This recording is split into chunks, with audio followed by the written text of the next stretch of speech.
Eutelsat today is one of the two only live low Earth orbit constellations and the only satellite service provider which has both GEO and LEO capability combined.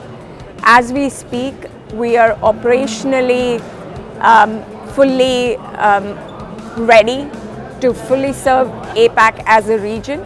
As we speak, we are deployed across our markets in Korea, Taiwan, Australia, Japan, Indonesia, and what have you.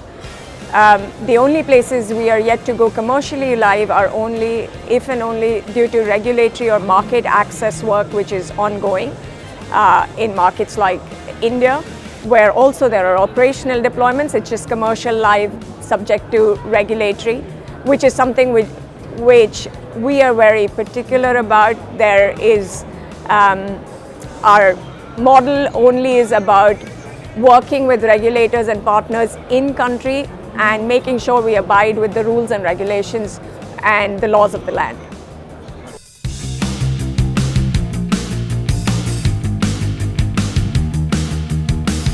Absolutely, sovereign is really the word of the day and the need of the hour, particularly considering the geopolitics that you're seeing shaping up in the world today.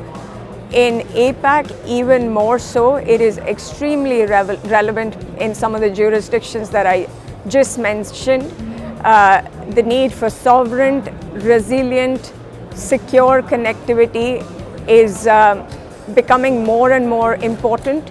It is a part of today, connectivity is a part of the critical infrastructure of keeping countries going, economies going, the government running in times of crisis.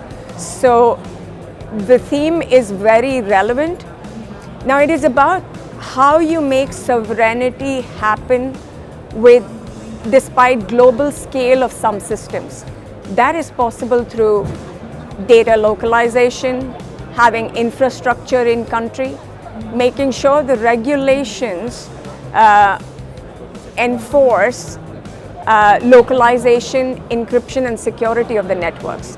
So which is what Eutelsat's technical architecture and business model is built on. So sovereignty can be achieved without full ownership of assets, because there is a trade-off between economic efficiency and full stack asset ownership. So it is completely achievable today, like I said, through data localization, through building infrastructure like points of presence in country, which is what we are doing with countries like Korea, India, etc. So that literally becomes sovereign low Earth capability for the country without investing in a global low Earth orbit constellation. So yes, very, very relevant and something that we come across every single day and have modified and adapted our architecture to meet the needs of.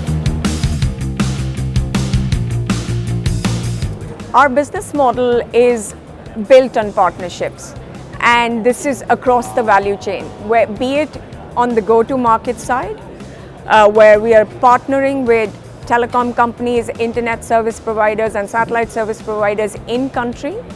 Even our entire ecosystem, our supplier ecosystem is about working with best-in-class suppliers, be it on our user terminals or our network technology. Coming back to the go-to-market, stepping back, the rationale for this was, we believe satellite is a complement to terrestrial networks.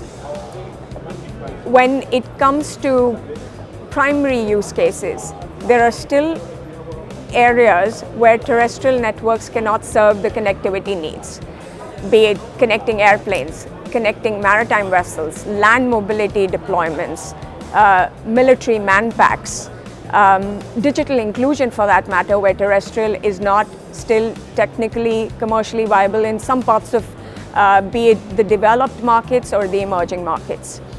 The second key use case for satellite is complementarity to terrestrial networks for resilience when disasters strike, geopolitical scenarios where you need to have strong backup, submarine cable cuts. Satellite plays a key role in that, which is where, for us, it was important to make a business model and a technical architecture which seamlessly integrates with telcos, ISPs in country. And these are operators that are licensed and well managed from a regulatory standpoint by the country to serve the needs of the country. So the other thing is, we don't go direct to consumer or direct to enterprise. It is working with the in-country licensed providers who really understand their markets and the needs of their markets, and how we adapt our solution for every market based on the requirements of the market and the telcos, and become a seamless integrated technology with terrestrial networks rather than compete with them, complement them.